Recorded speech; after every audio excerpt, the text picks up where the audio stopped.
MLC కవిత bail అంశం మీద Congress BJP నేతల కమెంట్స్ పై మండిపడ్డారు BRS MLA Jagadish Reddy. Supreme court తీర్పును తప్పుపట్టే పద్ధతిలో కొంతమంది నేతలు సోయి లేకుండా చిల్లర మాటలు మాట్లాడుతున్నారని విమర్శించారు.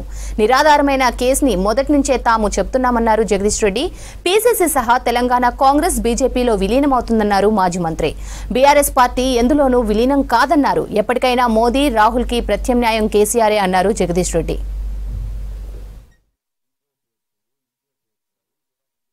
కోర్టును తప్పుపట్టే పద్ధతుల్లో, సుప్రీంకోర్టునే తప్పుపట్టే పద్ధతుల్లో వాళ్ళ తెలివితక్కువతనాన్ని, వాళ్ళ మూర్ఖత్వాన్ని బయటపెట్టుకుంటున్నారు. వాస్తవానికి ఈ కేసు విషయంలో మేము మొదటి నుంచి కూడా చెప్పినాం, ఇది నిరాధారమైన కేసు. అసలు ఎక్కడ ఎటువంటి నేరమే జరగలేదు, తప్పే జరగలేదు. కేవలం ఒక బీజేపీ ఎంపీ చేసిన ఆరోపణలు తీసుకొని సిబిఐ ఈడీలు ఒక చెత్త కేసు నమోదు చేసినాయి. బహుశా నాకు తెలిసి చరిత్రలో ఈడీ సిబిఐలు చేసిన పరమ చెత్త కేసుల్లో ఇది ఒకటే ఉంటుంది, లేదా ఇది నెంబర్ 1 ఉంటుంది.